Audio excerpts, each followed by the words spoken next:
Então, começar uma nova obra, né? Então, da Silva. A grande fake news da esquerda do Pavanato. Vamos ver o que essa obra nos oferece, o que ela nos ensina, se ela é bem escrita, né? Então, sempre antes de ler qualquer obra, eu costumo analisar. Tá cheio de bagaça aqui, né? Então, eu costumo analisar um pouco a respeito do autor. Né? Muitos conhecem o Pavanato, ou Pavinato, na verdade, né? Pela Bandeirante, pela Jovem Pan e agora pela Revista Oeste. Então, vamos analisar um pouco do que ele trouxe aqui, né, nesse pequeno prefácio. Então, vamos lá. Lampião era um monstro, tornou-se um monstro, símbolo de todas as monstruosidades possíveis. Lampião aniquila o inimigo, devasta-lhe os bens, e se não o mata, faz coisa pior, castra-o. Às vezes, castra-o literalmente, o que é horrível. E se lhe desonra as filhas, castra-o de maneira pior. Mata-lhe a descendência, pois nenhum sertanejo de família vai ligar-se a uma pessoa ultrajada.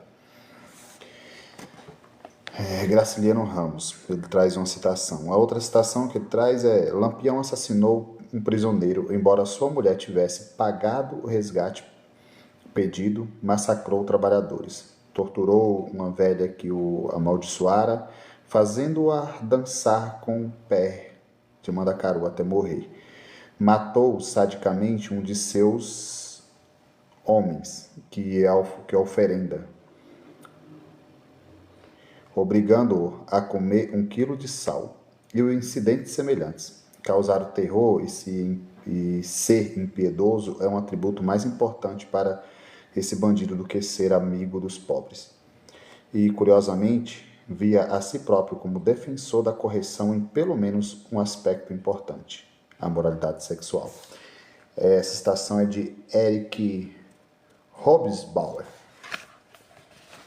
Então, vamos além disso e começar a obra, né? Então, as responsáveis por minha paixão pela história, as professoras, aqui é o agradecimento da obra, né? Lucy Cruz e Solange Paron. Pulando aqui o sumário. E tem um pequeno poema aqui, vamos tentar aprender com esse poema o que ele propõe, né? Qual seria aqui a mensagem.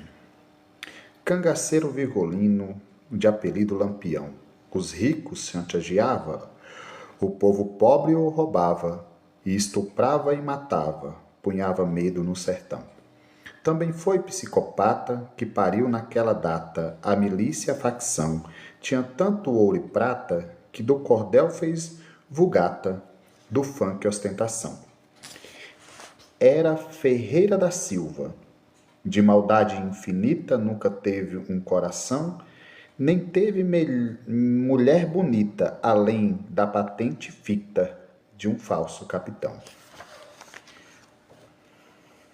Legal. Não, ele não colocou aqui o autor do poema, mas tenta transparecer um pouco sobre a história real do Lampião. Né? Então começaremos a história com o capítulo uma história que nossas professoras não contaram. Então partimos para a obra. No ano em que João Batista de Oliveira Figueiredo assumiu a presidência do Brasil, mais especificamente no mesmo dia em que esse general sancionou a Lei 6.683, a famigerada Lei da Anistia, ou seja, 28 de agosto de 1979, outro acontecimento entrou para os anais da história brasileira em razão de outros anais. Oswaldo de Oliveira estreava seu longa-metragem Histórias que Nossas Babás Não Contavam, uma porno chanchada protagonizada pelo saudoso mestre do humor Costinha. O título dessa paródia de sétima arte à brasileira, safada e picante o suficiente para paladares rodriguianos menos requintados, da história infantil de A Branca de Neve e os Sete Anões, insiste em atravessar a minha mente como Machado de Assis, que, no centro do idílio, sabe a cabeça do angustiado e cansado Cônego Matias e a penetra aventurando-se na metafísica do estilo. Muito embora a história de Branca de Neve seja apenas uma história, uma ficção, um romance encantado, uma fantasia infantil, o título bem-humorado do roteiro cinematográfico de Ode Fraga e de Aníbal Massaiani revela uma verdade da vida. As crianças não se conta a putaria da realidade. É o caso de Lampião. Nesse livro, de forma direta e sem formalidade das teses e pesquisas que visitei, conto a história e não mais a história que diziam, não mais a faça heróica ou geografia facesca que as nossas professoras não contaram sobre Virgolino Ferreira da Silva, o Lampião. Ou melhor, traço o perfil criminal de um psicopata popular e prejudicialmente apresentado como herói. Uma aberração em todos os sentidos, pensada e desejada, plantada e cuidadosamente cultivada pelo comunismo brasileiro, mesmo sem raspado nenhum de marxistas europeus. Ou sem respaldo, desculpa, tá? Eu sempre quando eu começo a ler, eu tenho um pouco de dificuldade com isso para até engajar. Então vou ler novamente o trecho para ficar melhor entendido. Ou melhor, traço o perfil criminal de um psicopata popular e prejudicialmente apresentado como herói. Uma aberração em todos os sentidos, pensada e desejada, plantada e cuidadosamente cultivada pelo comunismo brasileiro, mesmo sem respaldo nenhum de marxistas europeus. Mais pornográfica do que a chanchada filmada pelas lentes de Oswaldo de Oliveira, a história de Lampião é lamentável e abjeta por completo. Tão abjeta que sem que eu tivesse encontrado um só episódio merecedor de justificação ou compreensão cristã, deve ir à tona a oportunidade, especialmente neste momento insano da história brasileira. O motivo? Lampião foi homenageado com pompa e circunstância no auto-intitulado maior show da Terra. Foi coroado no desfile sagrado campeão do popularismo carnaval carioca, expressão cultural e artística brasileira mais cara, importante e conhecida mundialmente. Sim, em plena era da informação, e apesar de toda informação falsa, também é tempo de excesso de informações verdadeiras no ano da graça de 2023. Deu-se a desgraça, graça, um dente, os mais notórios e perigosos psicopatas e certamente o maior e mais violento estuprador, torturador, ladrão, assassino, golpista, sequestrador, extorsionário, traficante e terrorista brasileiro. E sim, eu ainda falo de uma só pessoa, de Virgolino Ferreira da Silva. Foi homenageado com dinheiro público e privado. Aplaudido não somente por um povo que em sua grande maioria ignora a história verdadeira de Lampião, mas também louvado por veículos de imprensa consorciados como criminoso cartel e por autoridades políticas, por eles incensados como defensores do amor, da paz, da união das mulheres, da justiça, da democracia e do escambau. Autoridades autorizadas que em realidade não passam cada um à sua maneira de lampiões que iluminam apenas a própria face e deixam todos aqueles que os cercam na escuridão. Ora, não passam de safados hipócritas todos os formadores de opinião e todas as autoridades que arrogam para si, vituperando-se ambos em elogios de boca própria, e medalha de defensores das mulheres, das minorias e dos mais pobres, bem como a insustentável nobreza da missão do desarmamento, quando assistem silenciosos, aplaudem e comemoram o triunfo da vitória de uma homenagem a Lampião, um dos maiores traficantes de armas pesadas da história do Brasil. Li, certa vez, em algum dos instigantes títulos de Mark Lilla, provavelmente em The Estimable Gold, que a religiosidade fanática leva o religioso estúpido, na definição que tracei em meu livro Estética da Estupidez, e optar pela escuridão da luz da revelação. Soma-se a essa dura sentença de Lilla a clássica lição de Raimundo Aron, qual seja a de que certas ideologias, a exemplo do comunismo ou de qualquer vertente ensopada pelo marxismo, não passa de religiões seculares, e o resultado torna-se absolutamente nítido. Qualquer militância ideológica afastada da lógica e da racionalidade, tal qual religiosos estúpidos optara insistentemente pela escuridão das revelações oportunistas, é o caso trágico da escuridão que emana de Lampião.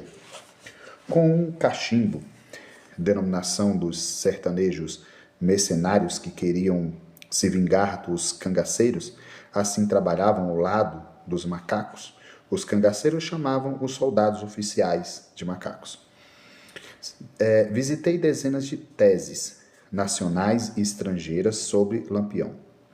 Sim, como um cachimbo, porque quero também fazer justiça, tempos atrás fui acusado por um desafeto, covarde, militante estúpido, sem razão nenhuma, de misógino, racista, elitista e coisas similares. O sujeito cumpre destacar um lampionista de primeira ordem, com direito à romaria ao local de abate de Lampião, veste e sandálias de couro, anéis nos dedos sempre prontos para fazer o L e os bordões de saudação a Lampião. Logo, além da convivência histórica, serve também o presente trabalho como um particular instrumento de defesa, ao comprovar que é o lampionista e não este autor o real misógino, racista e elitista e etc. Tudo, é claro, ao estilo cafona de um homem que, ainda fracassado pessoalmente e profissionalmente, vê a meia-idade escapar por entre os dedos das suas mãos, que apenas conseguem apalpar, sem afeto, rapazes mais ingênuos e acariciar, sem carinho, senhores mais abastados. Afinal, aquele que grita "Viva, Capitão Virgolino" é, em última análise, um estúpido tão ordinário quanto qualquer outro que, no seu afã militante, grita "Viva, Coronel Ustra", ainda mais quando se sabe que ambos os gritadores sujariam as calças na presença de um ou de outro homenageado. Porque nossos objetivos são os mesmos, concluo em esta introdução recorrendo às palavras reveladoras da esperança de Machado de Assis, no delicioso conto a que fiz referência logo no início.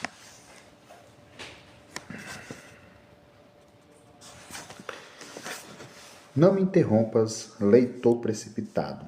Sei que não acreditas em nada do que vou dizer.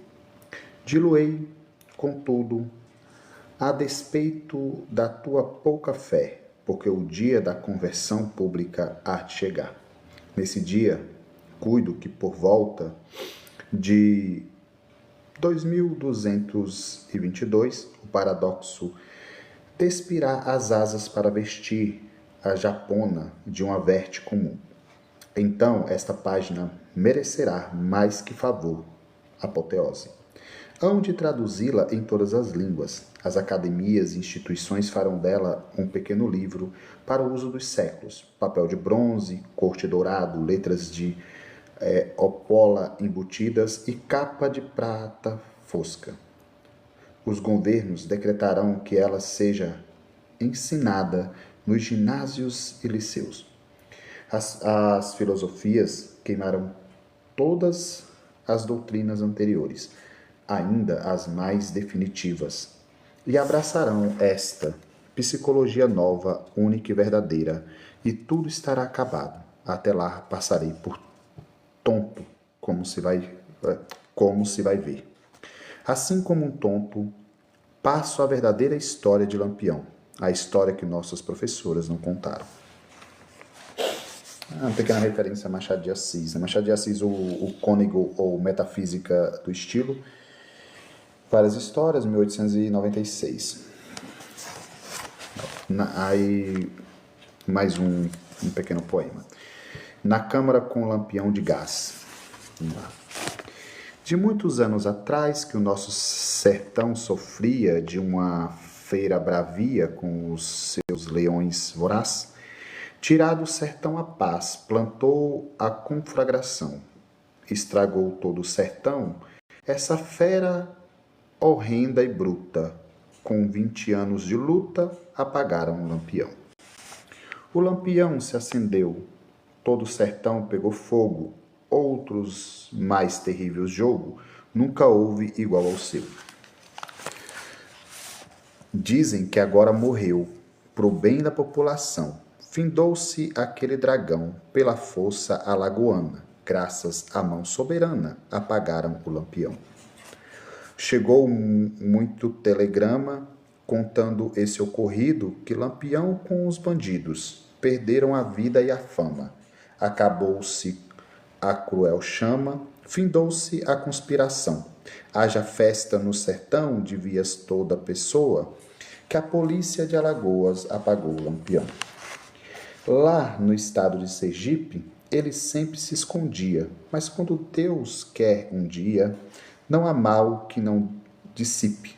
Quem soube, me participe, como apagaram o vulcão. Se foi Deus com sua mão que mandou a trovoada, com uma chuva de rajada, apagar o Lampião.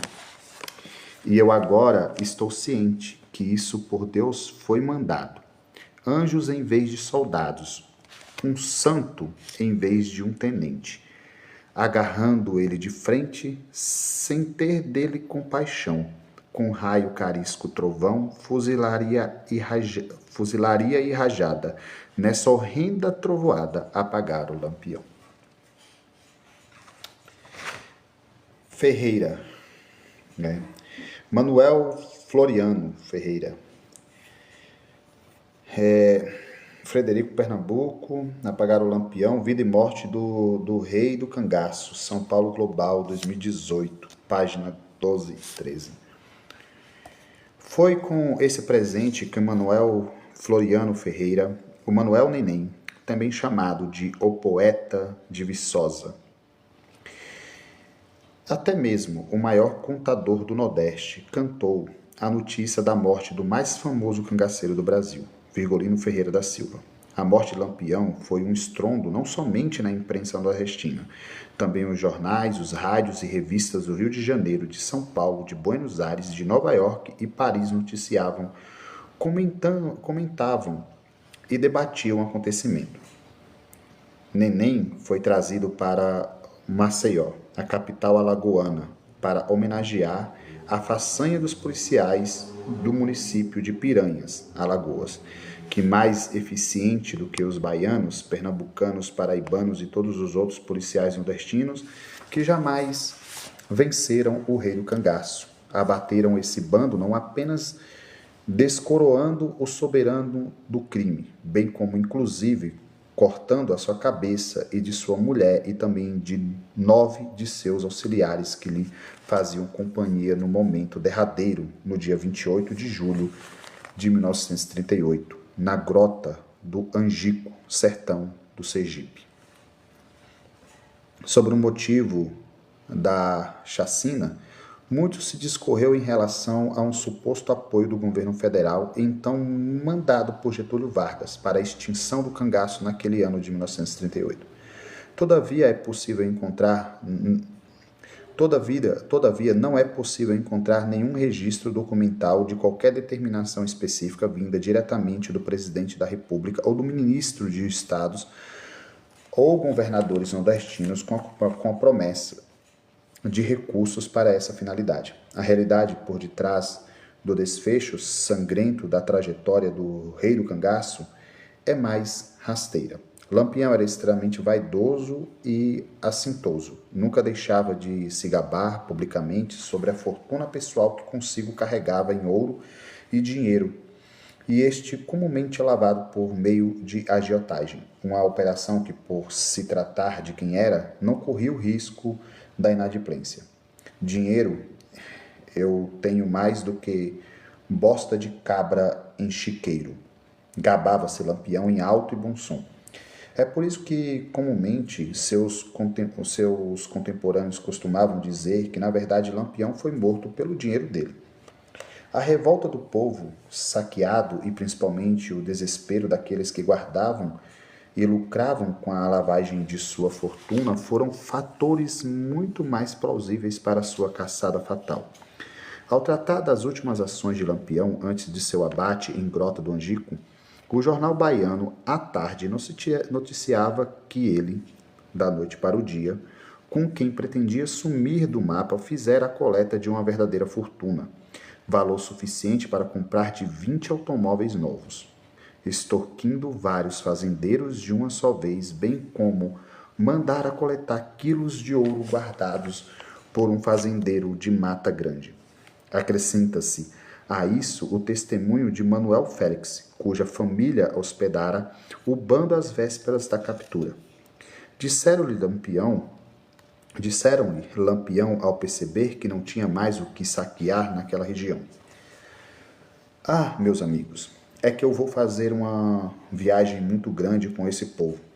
Nós vamos roubar no estado de Minas Gerais. O negócio lá vai ser pesado. Quem quiser ir, vai. Quem não quiser, fica. Estou fechando minhas contas por aqui e cuidando de ajuntar 100 homens. Lampião e sua quadrilha dilapidaram os sertanejos impiedosamente, em um tempo no qual somente os muitíssimos ricos podiam comprar um automóvel no sertão de Alagoa. Por exemplo, apenas Delmiro Gouveia, proprietário da fábrica de linha da pedra que exportava peles para a Europa, ostentava um carro. Um cangaceiro de Lampião tinha condições de sozinho comprar 10 automóveis por mês. A partir dos registros dos anais do Conselho Municipal do Distrito Federal para o mês de julho de 1929, comparando-se aos valores ali apontados como gastos públicos efetivados nas áreas de saúde e da educação primária e profissional na cidade do Rio de Janeiro com o produto das atividades de sua organização criminosa em 15 anos, constata-se que, anualmente, o Lampião poderia manter entre 1 a 2 postos de saúde mais 2 escolas, uma profissionalizante e outra primária, em 5 estados nordestinos, coisa que nunca cogitou nem imaginou fazer. De acordo com o major da polícia pernambucana à época, Optato Gueiros, Lampião assassinou para mais de 1.000 pessoas, incendiou mais 500 propriedades, matou mais de 5.000 reses, violentou mais de 200 mulheres e tomou parte em mais de 200 combates nos seus estados nordestinos. Além dos roubos de joias e dos objetos de valor, restou ao sertanejo apenas o prejuízo material deste crime em si, bem com aqueles oriundos das depredações, dos incêndios, das mortes e da desonra decorrente de estupros. Vargas não teria tantos motivos para desejar a morte de Lampião e o fim de seu bando quanto teriam todas as famílias levadas à falência material e moral pela crueldade banal e ganância do rei do cangaço. Já em 1934, os cangaceiros corriam mais riscos de morrer pelas mãos das famílias vitimadas ou dos colegas do que pelas armas dos soldados com salários atrasados desde 1933. Contudo, o marxismo tropical mantém roubada a dignidade das vítimas de Lampião ao manter acesa a narrativa inverídica de heroísmo de um cangaceiro que teria sido trucidado a mando dos poderosos indiferentes às necessidades do povo nordestino. Uma chama com cheiro de enxofre ainda acesa.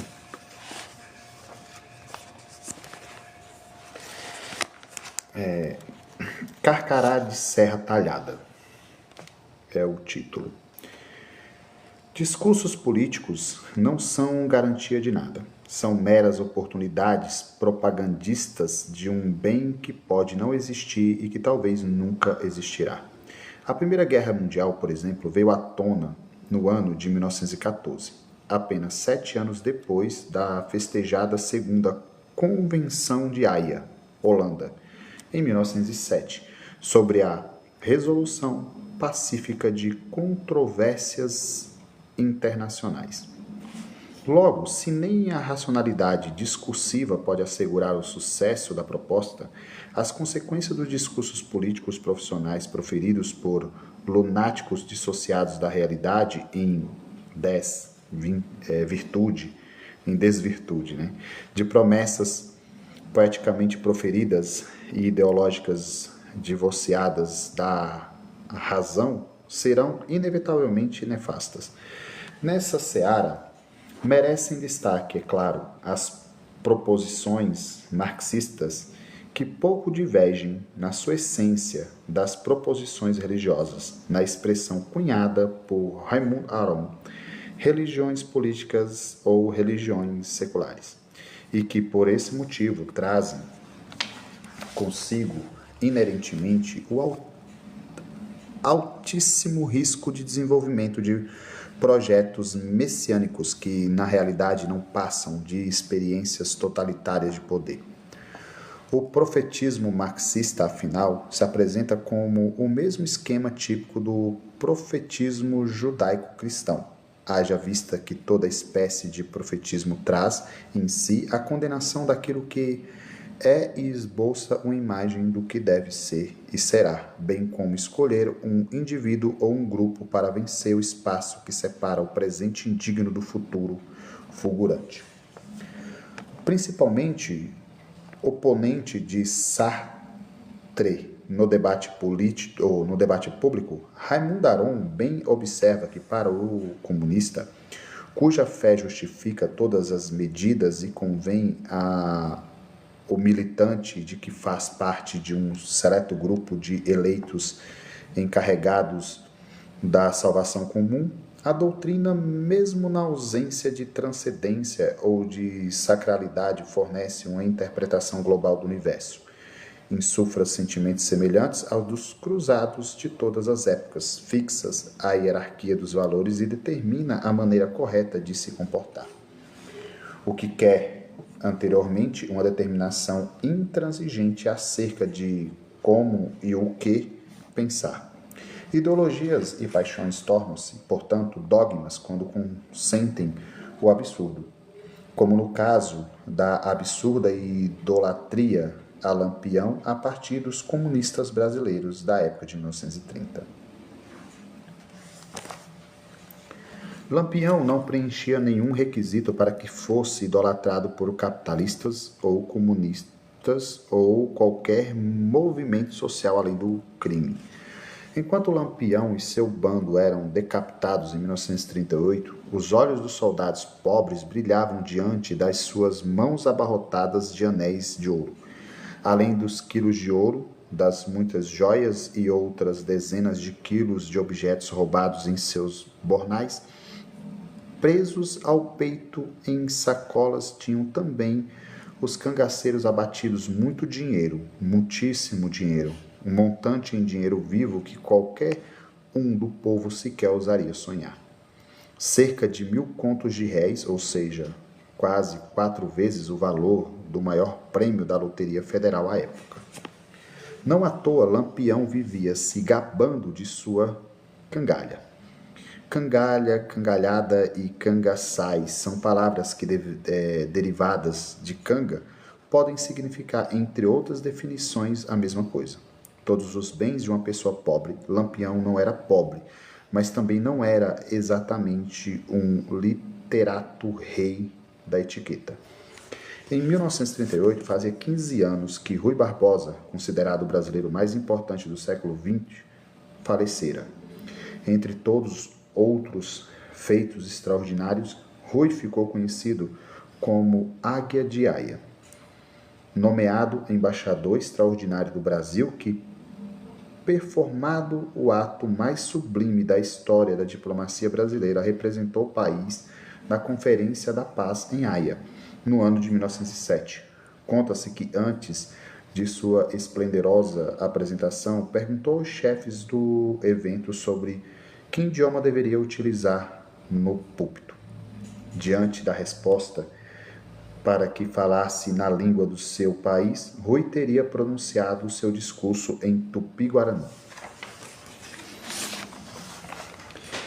Tal como o heroísmo de Lampião, esse acontecimento esclareça-se o discurso em Tupi-Guarani e não a grandiosidade de Rui. Não passa de uma anedota, porque, de um lado, a língua oficial da conferência era o francês, e de outro, epiteto de águia decorre de um fato banal. Delegação das Águias era o nome da comitiva chefiada por Rui Barbosa em 1907, denominação inventada pelo Barão do Rio Branco, então ministro das Relações Exteriores do Brasil, para associar a vaidade de outro grande brasileiro que se negava a participar da comitiva por motivo de antipatia com Rui Barbosa, o abolicionista Joaquim Nabuco, que ocupava o cargo de embaixador brasileiro em Washington. Não funcionou apenas, Rui aceitou o convite. De qualquer maneira,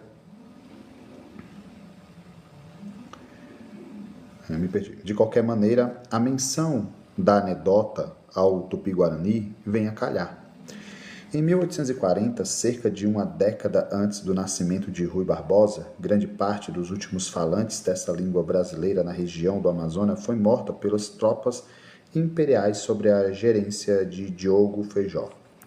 Influenciados pelas notícias da Revolução Francesa, Félix Clemente Malcher, Antônio Vinagre, Pedro Vinagre, Vicente Ferreira de Paula e Eduardo Angelim lideraram os indígenas e mestiços, o povo miserável e também os homens remediados da antiga província de Grão-Pará, atuais estados do Pará, Amazonas, Amapá, Roraima e Rondônia, no sangrento episódio da Revolta Popular, que durou 5 anos, de 1875 a 1840, e ficou conhecida como a Guerra dos Cabanos, ou Cabanagem. Junto com as vidas dos pretensos revolucionários, foi ceifada também a comunicação na língua Nhengatu, ainda maciça somente na isolada província de Grão-Pará, uma vez que era proibida no Brasil desde 1758 por diretório de Sebastião José de Carvalho Melo, o Marquês de Pombal, secretário de Estado do Reino Português sobre Dom José I. O diretório foi convertido em norma legal através do alvará de 17 de agosto do mesmo ano de 1758, e assim, não apenas a língua portuguesa se tornou a língua oficial do Brasil colônia, mas também qualquer uso e ensino de outras línguas se tornou proibida.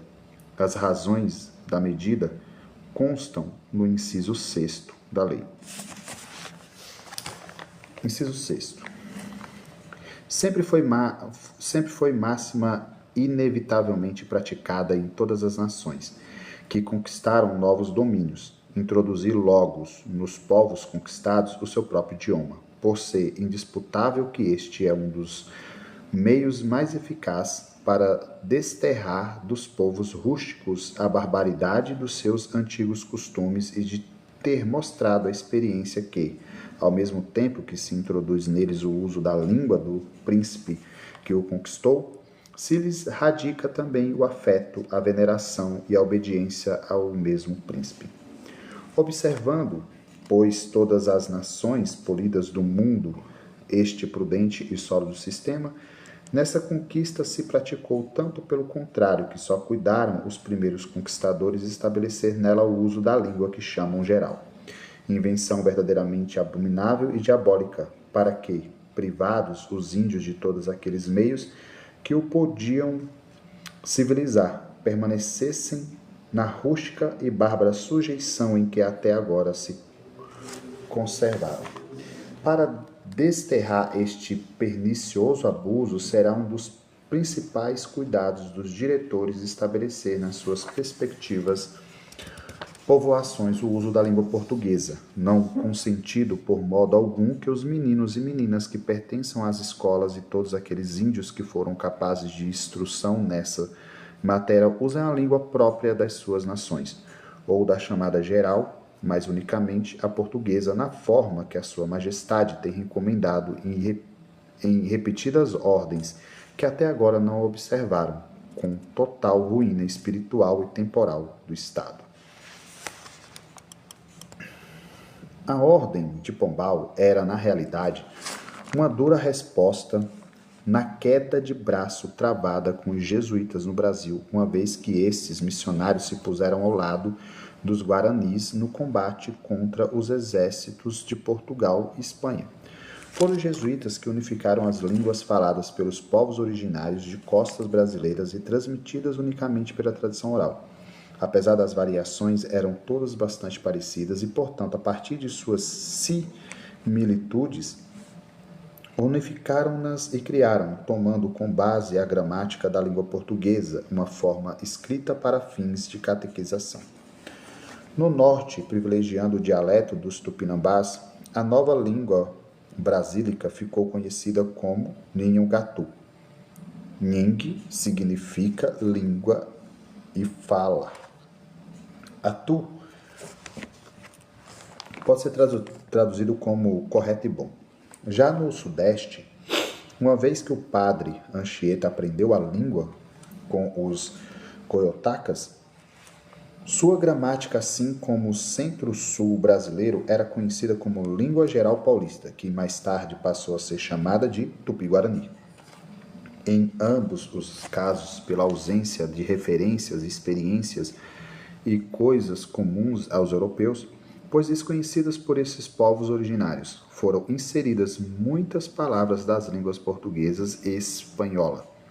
Por serem bastante similares, essas duas línguas brasílicas, elaboradas pelos jesuítas, são ambas comumente chamadas de Nhinhangatu. Nessa língua brasílica, canga ou acanga significa cabeça. Nessa diapasão, cangaçu tem o significado de cabeça grande ou onça. Todavia, uma vez que o Nhinhangatu foi composto também nas palavras importadas de Portugal e Espanha, é defensável que o termo canga tenha origem na língua proto-celta, línguas celtas faladas na Península Ibérica antes do domínio romano. Antenor Nascentes, por sua vez, propõe que a palavra tenha se originado de fontes chinesas e cantonesas. De fato, na China existe um instrumento portátil e de suplício, um colar quadrado com cerca de 1 metro de lado e vazado ao centro para acomodar um pescoço, inventado para a punição de delitos leves e que se chama canga.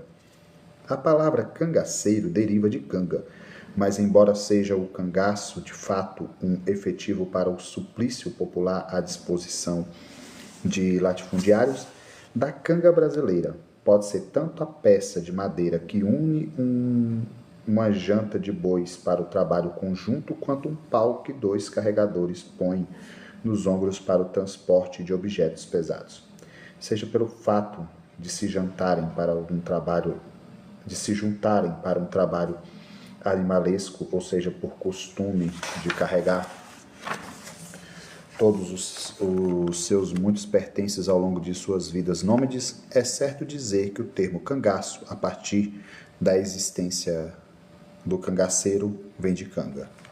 Ora, canga é um vocábulo que guarda estreita relação com cangote, um abrasileiramento da palavra costelânea, cangote, incorporada ao vocabulário da língua portuguesa e que significa nuca.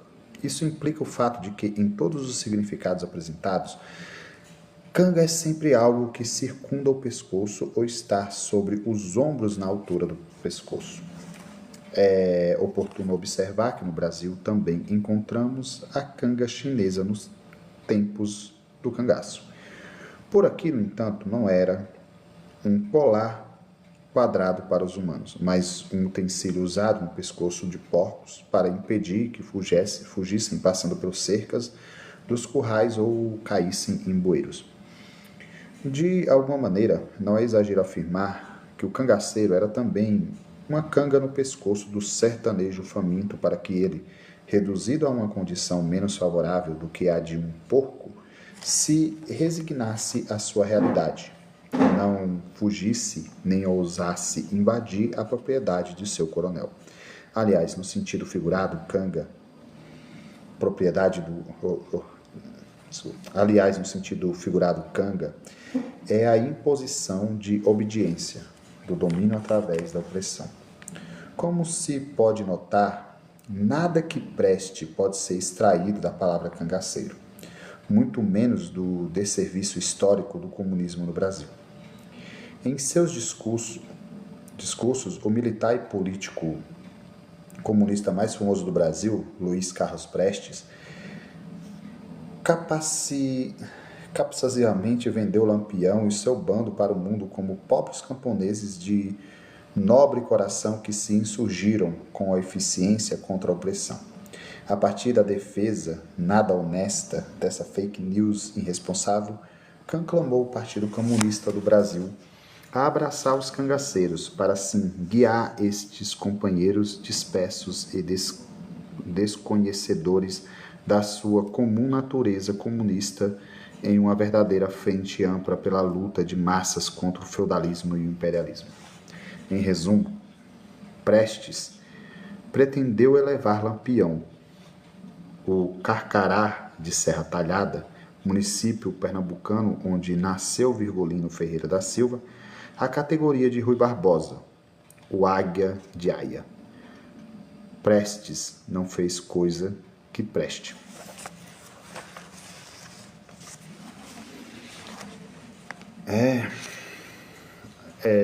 Um novo capítulo denominado Pega, Mata e Come.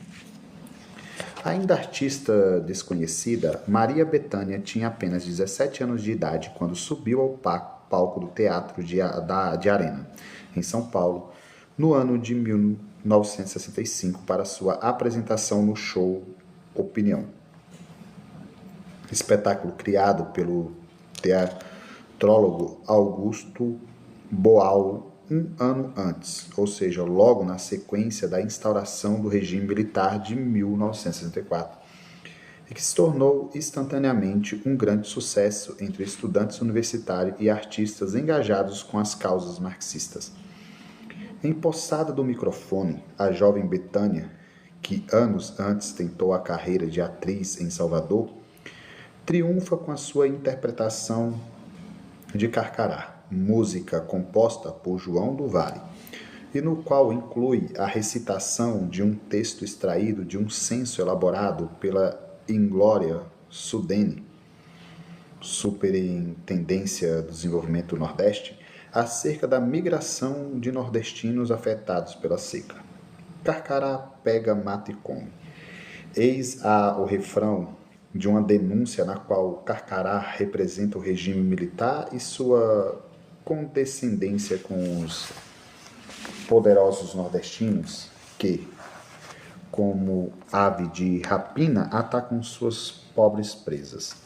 Lampião foi décadas antes esse carcará lá no sertão, esse pássaro malvado com um bico volteado que pega, mata e come. E destaca-se, comia sozinho com seu bando e com os coronéis pagantes. Aniquilando com as relações aos pobres qualquer ética que possa existir no velho ditado, farinha pouca, meu pirão primeiro, Lampião não era de compartilhar. Por mais que a militância marxista lampionista queira ocultar a realidade, o fenômeno do cangaço lança raízes nos movimentos bandeirantes e passa pelas figuras remotas dos capitões do mato, o terror dos escravos, dos bandões, o terror dos garimpeiros no sertão baiano e dos morrões, a versão goiana dos bundões. Ao longo do século XVIII, no campo e no sertão do Rio São Francisco, dessas figuras remotas derivam os chamados cacheados e vira-saias, contrastados por coronéis para aterrorizar a população e perpetuar seus domínios, eram especializados em assaltos e estupros de mulheres na frente de seus pais ou maridos. Já no século XIX, ao lado dos cacheados e vira-saias, em razão da escassez de escravos na Bahia, surgem os capitões de estrada ou de assalto, que, contratados por latifundiários, capturavam e escravizavam caboclos livres. Soma-se a todos eles os curimbabas e os dungas, os assassinos políticos de coronéis no incessante jogo político nordestino, bem como os clavinoteiros, os rabos de galo e a figura solitária do jagunço, que guarda estreita correlação com o peito largo, que sobre encomenda cometia arruaças, espancava eleitores e sumia com votos, e com o bugreiro, que estuprava e matava indígenas para dar posse de terras a grileiros. É dessa cauda de monstros mercenários impiedosos que surgem os cangaceiros. Cangaceiro, bugreiro, peito largo, jagunço, rabo de galo, clavinoteiro, dunga, curibamba, capitão de estrada, vira-saia, chateado, morrão, bundão, capitão do mato e bandeirante. Todos eles se assemelham na origem, nos métodos e nas finalidades. Se origem e finalidades imediatas são os fatos que distinguem esses sujeitos em grupos específicos, os meios de ação revelam sua natureza em comum.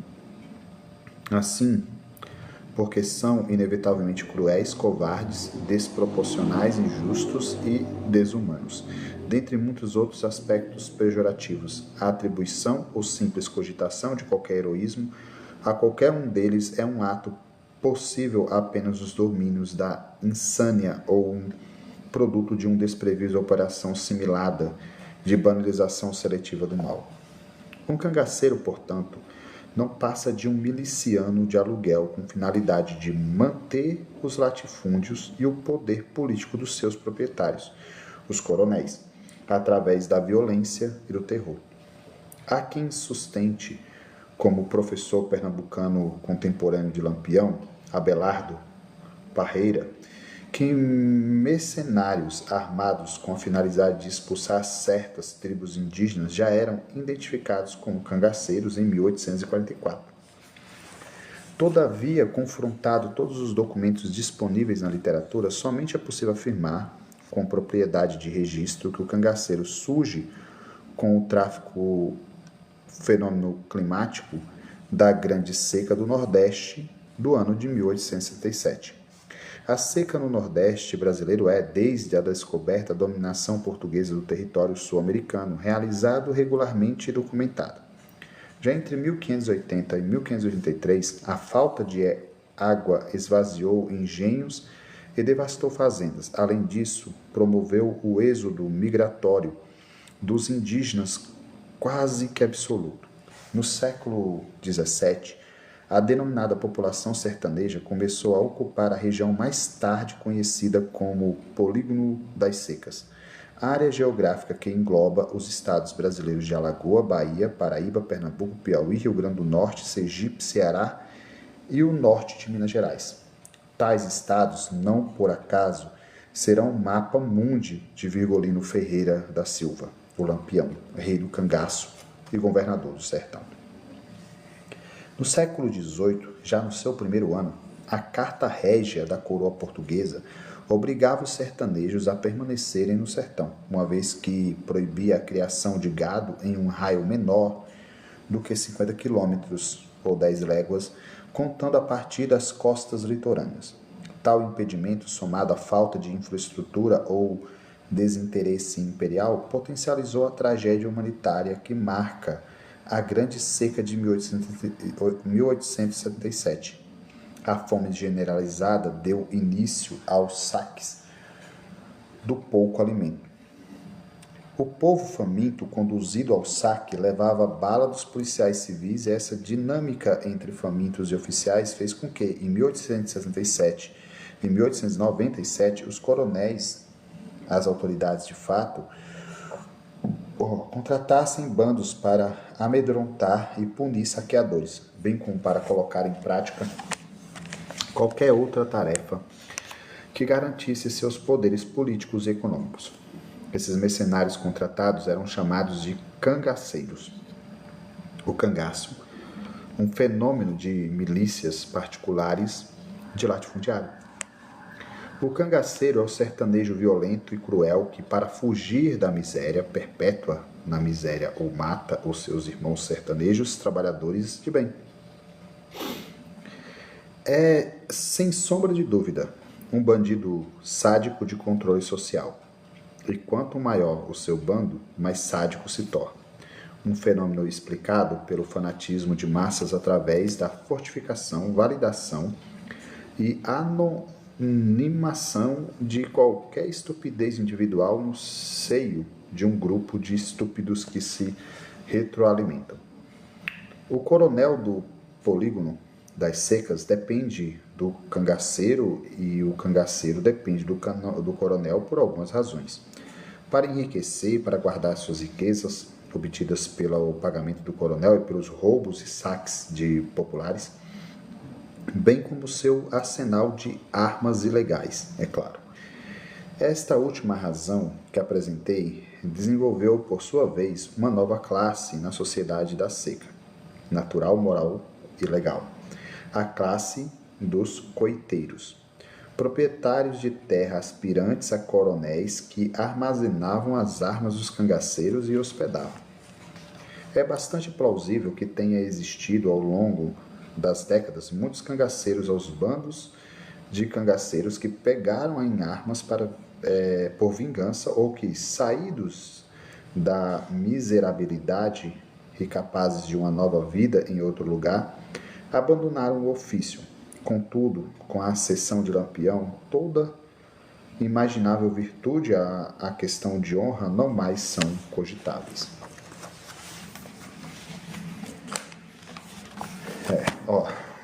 Página 42. Podemos continuar na próxima live, né?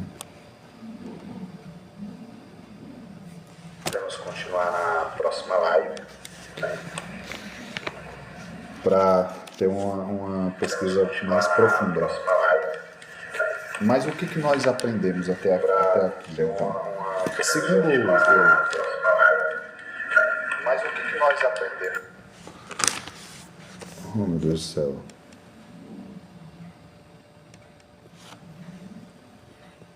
Tá querendo dizer o que foi que nós aprendemos até agora? Aprendemos que com Pavinato. Aprendemos que os registros apresentados por ele, né? Ainda irei dar uma olhada na fonte primária, no momento mesmo, agora é só leitura. Depois podemos nos atentar às fontes primárias aqui apresentadas por ele ou secundárias, né? Citadas por outros pesquisadores.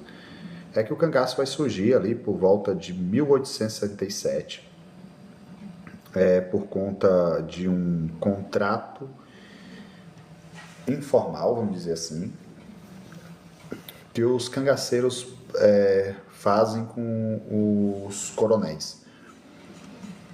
Por conta da miséria que acontecia na época, então muitos saques, estupros iam acontecendo e tal, e por uma espécie de proteção, os coronéis acabaram firmando esse contrato com esses denominados cangaceiros.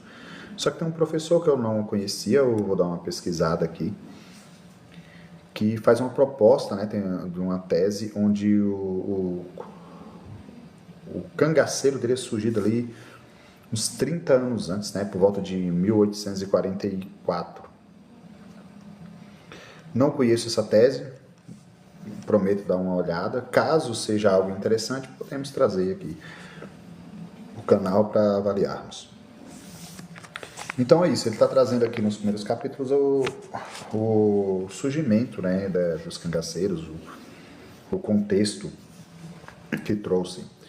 E ele também vai fazer uma correlação entre os cangaceiros e outros bandos, ou vamos dizer assim, profissões, entre aspas, né, de marginais que teriam fazido parte da história do Brasil.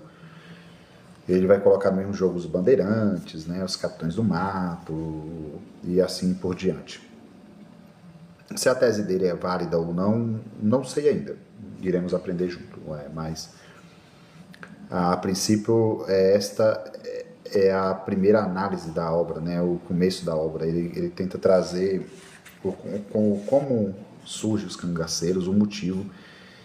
E se for assertiva a tese dele, então significa que os cangaceiros não surgem a partir de uma visão marxista de oprimido e opressor, pessoas que entraram com gás por falta de oportunidade e eles acabaram se corrompendo ao crime. Não, na realidade teria sido um contrato ali realmente com as pessoas que têm condições para uma certa proteção dos seus bens. Só que aí talvez isso tenha se descambado o bando, os maiores bandos, né, que já existiram e atormentaram o Nordeste brasileiro. Então é isso, encerrar a live por aqui. E na próxima nós traremos aqui mais um pouco de leitura para enriquecer, né, o conteúdo da plataforma. Como é um projeto novo, talvez ele passe por mudança com o tempo e melhore. Espero que melhore. Se tiver também algum tipo de proposta de melhora, comente aqui que estamos dispostos a ouvir, né? Se quiserem participar ativamente do crescimento da proposta, que é essa leitura ao vivo, essa leitura que nós fazemos aqui junto, né?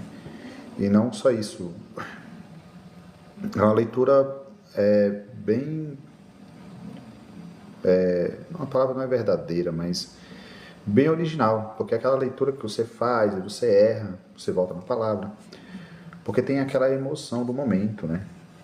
E tem aquela paixão de você não trazer, fazer e refazer, fazer e refazer a leitura para trazer algo perfeito, não é? Essa não é a proposta do projeto. O projeto é algo original, uma leitura feita, lógico, por mim, mas acompanhada por vocês, ou quando essa leitura é feita por mim e acompanhada por vocês, logo vocês também podem acabar se interessando pela obra e acabarem lendo e trazerem